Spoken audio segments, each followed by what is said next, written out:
Tableau 1. Lumière bleue projetée du coin gauche de la scène. La robe est balancée au-dessus de la tête. Vous avez été éblouissante. Armand Duponchel, directeur de l'Opéra de Paris. Nous allons faire entrer cette maison dans le nouveau siècle. I'm looking for Miss Loy Fuller. Elle a la grâce, hein.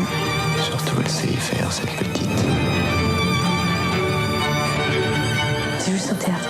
On va pas se laisser impressionner. Vous croyez vraiment au talent de cette Isadora? C'est elle, la danseuse. Vous croyez que je me suis trompée? Je pense que vous ne pouviez trouver personne pour me faire plus de mal. This is my dance! Take it off!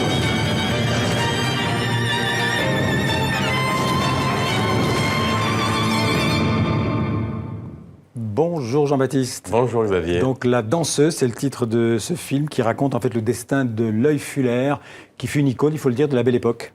Une pionnière de la danse moderne, elle a inventé cette chorégraphie tout à fait étonnante, avec des voiles et puis des projections grâce à l'électricité, des projections de lumière sur ces voiles. Alors elle a fait des beaux jours de la Belle Époque, notamment aux Folies Bergères. Il y a ces affiches connues qu'on a dans son salon pour faire très Frenchy un peu partout dans le monde.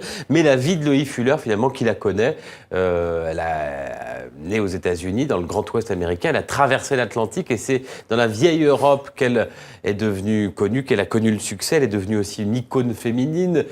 Ses amours homosexuels les a vécus au grand jour. Elle a côtoyé une grande danseuse, une autre grande danseuse, Isadora Duncan. Et bien, c'est tout cela que raconte ce film, ce premier film signé Stéphanie Di Giusto. Il a été sélectionné au dernier festival de Cannes dans la catégorie, dans la section Un certain regard. Et c'est une vie passionnante incarnée par Soko, cette jeune actrice et aussi chanteuse, avec à ses côtés Mélanie Thierry, Gaspard Ulliel ou aussi une certaine Lily Rose Depp, fille de Johnny Depp et de Vanessa Paradis. Voici quelques extraits de ce film La danseuse. Sans ma robe, je ne suis rien. J'ai vu une photo en noir et blanc, une très très belle photo où on voyait un voile en lévitation, comme ça, dans un jardin. Et on voyait une femme à travers ce voile. Et j'ai voulu, par curiosité, savoir qui était cette femme. Et j'ai pas seulement découvert une danseuse, mais une vie de femme extraordinaire et que personne ne connaissait. Et quelque part, tout d'un coup, comme une pulsion, je me suis dit qu'il fallait absolument faire un film sur cette femme. Bon, très bien. Demain, je vous fais passer une audition en public. Et au revoir. Je peux pas, je suis pas prête. Je chanterai quand je serai prête. Faut que je continue à m'entraîner. Je viens regarder ses dessins. Il se tient à son dispositif. Et c'est quoi toutes ces machines? Ce sont des projecteurs électriques. Exactement. Tout ça pour une danse? J'ai aussi besoin d'hommes pour tenir les projecteurs. J'ai de l'argent pour payer tous mes techniciens, toutes mes lumières, vous inquiétez pas. Son spectacle générait le travail de 25 techniciens autour d'elle, donc c'est une véritable femme d'entreprise. C'est aussi quelqu'un qui était toujours dans la recherche, dans la perfection. Donc elle va même créer des effets avec les Curie, où elle va utiliser du radium pour faire de la fluorescence sur ses robes. On avait l'impression, ce que j'aime dans ce personnage, c'est qu'elle n'avait pas de limite. Mais c'est important la lumière. Il faut que ce soit beau, non? Oui, mais moi, je vends du spectacle. Les gens, ils viennent pour s'amuser. Et c'est déjà beaucoup. Pour moi, c'est pas assez. Je la filme tout le temps finalement comme une boxeuse et pas comme une danseuse. C'est ça qui m'intéressait, cet acharnement du corps et cette volonté à se surpasser.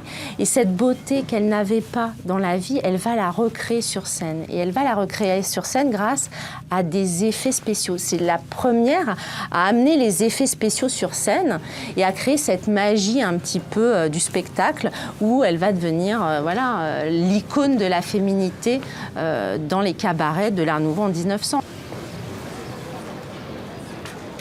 Vous allez vous rendre votre argent. Toujours en guerre, je vois.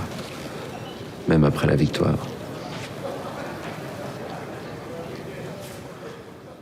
Voilà, puis on va parler d'un autre film, une autre danse aussi, un documentaire Relève qui est en salle actuellement en France. Oui, il a été diffusé à la télévision sur Canal+ il y a quelques mois. Le voici maintenant dans quelques salles.